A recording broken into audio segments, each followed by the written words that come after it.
بە ناوی کۆمەڵگەی پەروەردەیی مارگرێتەوە بە خەرهاتنێکی گەرمتان دەکەین. بەڕێزان، کۆمەڵگەی پەروەردەیی مارگرێت لە ساڵی 2009 دامەزراوە وەک دامەزراوەیەکی پەروەردەیی و کلتوری لە قۆناغی یەکەمیدا سەرەتا پەیمانگای فێربوونی زمانە بیانیەکان بووە. لە ساڵی 2010 ڕادیۆی مارگرێت دامەزراوە کە ڕادیۆیەکی کۆمەڵایەتی و گەنجانەیە. دواتریش قوتابخانە و باخچەی منداڵان و دایەنگە و دەستگای چاپ و بڵاوکردنەوەی مارگرێت دامەزراوە. کۆمەڵگەی پەروەردەیی مارگرێت لە پاڵ بەخشینی زانست و کاری پەروەردەییدا هەمیشە هەوڵی داوە گرنگی بە هەموو بوارە جیاجیەکانی کۆمەڵگە بدات. و هەروەها مارگرێت خزمەتێکی زۆری هەبووە لە بواری تەندروستی، ئەویش بە دروستکردنی چەندین بنکەی تەندروستی و دابینکردنی چەندان پێداویستی پزیشکی. هەروەها مارگرێت لەم بارودۆخە هەمواری جیهان و کوردستانی تێکەوتووە، خەڵکی کوردستانی لەبیر نەکردووە. بە پاڵپشتی لەگەڵ ڕێکخراوی کەریمی ئەلەکە بە سەدان هەزار دەمامک و دەستکێش و ئامێری تەقینی بەسەر شار و شارەچکەکانی کوردستاندا دابەش کردو بەبێ جیاوازی. مارگرێت لە بواری چاپ و بڵاوکردنەوەدا بە هاوکاری لەگەڵ دەستگای ڕۆشنبیری جەمال عیرفان زیاتر لە 100 کتێبی لە بوارە جیاجیەکانی مێژوو، فکر و فەلسەفە و جینۆساید و پەروەردەدا چاپ و بڵاو کردوتەوە. بۆ ئەم ساڵیش هەردوو گۆڤاری وەرزی وانەر و وانیاری بڵاو کردوتەوە کە گۆڤارێکی ئەدەبی و پەروەردەین. هەروەها بۆ ساڵی 2020 بۆ 2021 پرۆژەی 100,000 کتێبمان ڕاگەیان کە بریتی بوو لە بەخشینی کتێبخانەیەک و 100 کتێب بۆ قوتابخانەکانی گەرمیان و خانەقین و سمود و سلێمانی. تا ئێستاش ئەم پرۆژەیە بەردەوامە بە خۆشحاڵیەوە. بەڕێزان، مارگرێت لە بواری هونەر و ڕۆشنبیریدا چەندین ڕێزلێنان و بەدەیان پەیكەری کەسایەتیە هونەری و ڕۆشنبیریەکانی وەک حەمەڕەش و ئەمین باڵدار و بەهادی نووری و خاتونە و چەندانی تری بەبێ جیاوازی لە شار و شارچکەکانی کوردستاندا دروست کردووە. بە هەمان شێوە ئەمڕۆژ وەک ئەرکێکی نیشتیمانی و کلتوری بەرێز دکتۆر تەها ڕەسول ئیبراهیم سەرپەرشتیاری گشتی کۆمەڵگەی پەروەردەیی مارگرێت سپۆنسەرکردنی دروستکردنی پەیكەری ئەدیب و نووسەر شاكر فەتاحی لە ئەستۆ گرتووە کە لەلایەن پەیکەرساز زۆر بەڕێز ئاسۆکانەبی دروست کراوە. مارگرێت هەر وەک چۆن پەیمانی داوە نەوەیەک لە زانست و پەروەردە بەرهەم بهێنێت، بە هەمان شێوەش لە بوارەکانی چاپەمەنی و خزمەتکردن بە هاوڵاتیان و هاوکاریکردنی پرۆژە هونەریەکان بەردەوام دەبێت. ڕوحی ئەدیب و نووسەری کۆچکردومان شاكر فەتاح شاد بێت و ئێوەش دووبارە بەخێر بن سەر چاومان. شاكر فەتاح ناوی شاكر کوڕی میرزا فەتاح کوڕی ئەحمەدە، ناوبراو لە تیرەی سێتە بەسەری هۆزی هەمەوەندە. لە ساڵی 1940 لە گەڕەکی دەرگەزێنی شاری سلێمانی لەدایک بووە. لە خێزانێکی خوێندەوار و ڕۆشنبیر هاتۆتە دنیاوە. هەر لە تەمەنی منداڵیەوە دەست لە ملانی کتێب بووە. ساڵی 1936 کۆلێژی مافی لە بەغداد تەواو کردووە. ساڵی 1920 کە تەمەنی 13 ساڵان بووە یەکەم بابەتی لە ڕۆژنامەی ژیان بڵاو کردوێتەوە. ئەمەش بۆ ئەو سەردەما شتێکی دەگمەن بووە. ساڵی 1938 بووە بە بەڕێوبەری ناحیەی مزوری لە چەند شوێنێکی تری وەک زرباتیا، قەرەحەسەن، خوڕماڵ، پێباز و قادرکەرم بەڕێوبەری ناحیە بووە. لە ساڵی 1946 تا ساڵی 1958 کراوەتە قایمقام.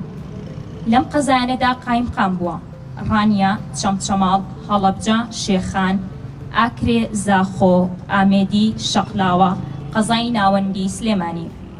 ساڵی 1958 کراوەتە سەرۆکی شارەوانی سلێمانی. دواتر کراوەتە مفەتیشی ئیداری لە وەزارەتی ناوخۆ. لە چەند شوێنێکی تریش بەڕێوبەری ناحیە و قایمقام بووە. ڕۆژنامەیەکی دەستنووسی دەرکردووە. لە تەمەنی گەنجیدا لە ساڵانی سیەکان گەشتی بۆ چەند ناوچەیەک کردووە، لەوانە پێنجوێن، سرۆج، شارباژێر، هەڵەبجە و هەورامان.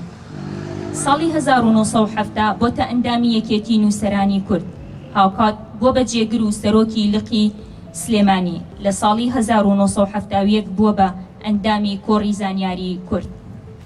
کۆمەڵێک کتێبی نووسیوە و وەرگێڕاوە بۆ کوردی. لەو ناوچانەی کە بەڕێوبەر و ناحیە و قایمقام بووە زۆر هەوڵی هۆشیاری و ڕۆشنبیری خەڵکی داوە. لە 11 ئازاری ساڵی 1970 لە کۆبوونەوەیەکدا لە هەولێر دش بە ڕاگواستنی گوندەکان وتارێک دەخوێنێتەوە. بەعسیەکان وتارەکەی پێدەبڕن و هەڕەشەی لێ دەکەن. نیوەی شەوی 19 ئازاری ساڵی 1970 دەستگیری دەکەن. تا پاش ڕاپەڕین چارەنووسی بێسەر و شوێن دەبێت. لە بەڵگەنامەکاندا دەرکەوت لە 27 حوزەیرانی ساڵی 1970 لە تەمەنی 74 ساڵیدا لە سێدارە درراوە. بەناوی قایمقامی قەزای چەمچەماڵ زۆر سوپاسی کۆمەڵگەی پەروەردەی مارگرێتەکەین، دەستیان خۆش بێ، نمونەیان زۆر بێ، کۆمەڵێ شتی باشیان کردو لە سنوورەکەمانە، هەر ئەمە نییە، بەڵام من ئەوەی پێم خۆش بوو کە ئەم کەڵە پیاوە ئەم پیاوە نەمرا ئەم پەیکەریان بۆی کردووە، زۆر سوپاسیانەکەین، بەڕاستی شوێن دەستیان دیارێ و شتێکی باشیان کردووە. شاكر فەتاح کاتی خۆی لە چەمچەماڵ بووە لە ساڵی 46 قایمقامی چەمچەماڵ بووە، پێشەوە ئەو ناحەیە کەیسە منکیام لە قادرکەرم لەوێ هەر مدوناحەیە ئەوێ بووە، ئێستەیش لە زۆر پیاوە بە تەمەنەکان کە باسی شاكر فەتاحەکەی من لە ماوە باس شتێکرا کۆمەڵێ پیاوی بە تەمەنم لابوو زۆر باسی ئەو پیاوانە کرد، ئەیان تەنانەت بە گوندەکانمان ئەگەڕا بۆ کۆمەڵگەی مارگرێت و بەرێز کاک دکتۆر تەها بەڕاستی نەکرد لە شارەکەی ئێمەیە لە تەواوی کوردستان لە سلێمانی ئەو پیاوە جوانی نیشتیمان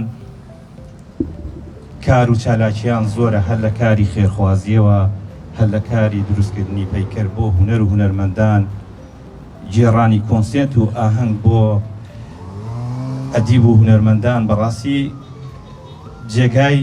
جێگای دەستیان دیارەوە. لە وڵاتی ئێمە هەزاران سەرمایەدار هەیە، سەرمایەدارەکەی زۆر لە سەرمایەکەی کاک دکتۆر تەها زۆرترە، بەڵام قەترەیەک لە دەریاکەی ئەو جێگای دەستیان دیار نییە بتوانن کە خزمەت بێن. ئەم پیاوە هەر بەوەشەوە نەوەساوە هاوکاری و کۆمەکی دەیان خەڵکی لێقەوما و خەڵکی کرێچی نەخۆش هونەرمەند ئەدیبی کردووە، ئەمانە دوور لە چاوی کامێرا، ئەمانە دوور لە ڕاگەیاندن، دوور لە باسکردن، کەوا ئەسڵان هەر نەخۆشی لە یەک شوێنەکە باسی ئەم شتانی نەکردو. بەڕاستی ئەم پیاوە